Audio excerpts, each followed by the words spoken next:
الحمدللہ رب العالمین والصلاۃ علی رحمت للعالمین۔ بسم اللہ سے روشن ہو ہر لفظ کا آئینہ، دل کہہ اٹھے سچائی ہے رب کا کرینہ۔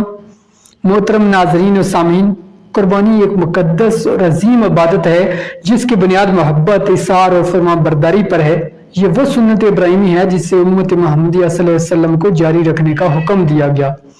قربانی کی حیثیت فقہ کرام نے قرآن و سنت کی روشنی میں واضح کی ہے۔ قرآن پاک میں ارشاد ہوتا ہے، پس اپنے رب کے لیے نماز پڑھا کرو اور قربانی دیا کرو۔ نبی کریم صلی اللہ علیہ وسلم نے فرمایا، جو شخص قربانی کی وسعت رکھتا ہو اور پھر بھی قربانی نہ کرے وہ ہماری عیدگاہ کے قریب نہ آئے۔ فقہ حنفی کے مطابق قربانی واجب ہے۔ اگر کوئی شخص صاحب نصاب ہے اور وہ قربانی نہیں کرتا تو گنہگار ہوگا۔ قربانی کا وقت عید الاضحیٰ کی نماز کے بعد سے شروع ہوتا ہے اور 13 ذوالحجہ کے غروب آفتاب تک جاری رہتا ہے۔ نبی کریم صلی اللہ علیہ وسلم نے فرمایا، جس نے نماز سے پہلے قربانی کر دی وہ صرف گوشت کھانے کے لیے ذبح کیا۔ قربانی کے جانور کی کچھ شرائط ہوتی ہیں۔ نمبر 1، جانور مکمل اور صحت مند ہو، کونا، لنگڑا یا بیمار نہ ہو۔ بکرا، بکری، دمبا، بیڑ وغیرہ اگر ہو تو اس کی عمر 1 سال ہو، گائے بیل وغیرہ ہو تو 2 سال کا ہو، اونٹ ہو تو 5 سال کا ہو۔ جانور میں کوئی واضح عیب نہ ہو، جانور حلال اور شرعی ملکیت میں ہو۔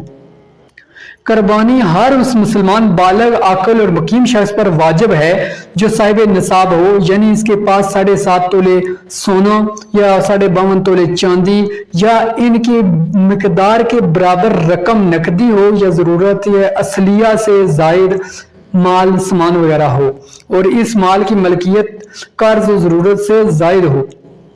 قربانی صرف جانور ذبح کرنے کا نام نہیں، یہ اللہ کے لیے اپنی خواہشات کو قربان کرنے، نفس کو پاک کرنے اور تقوی اختیار کرنے کا نام ہے۔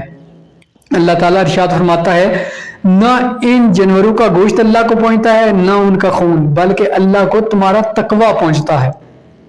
آئیے ہم سب اس عظیم عبادت کو سنت ابراہیمی سمجھ کر ادا کریں اور اللہ کے حضور اخلاص سے اپنی قربانیاں پیش کریں۔ اللہ ہم سب کو قربانیوں کو قبول فرمائے اور ہمیں اخلاص کے ساتھ عبادات کرنے کی توفیق عطا فرمائے۔ آمین یا رب العالمین۔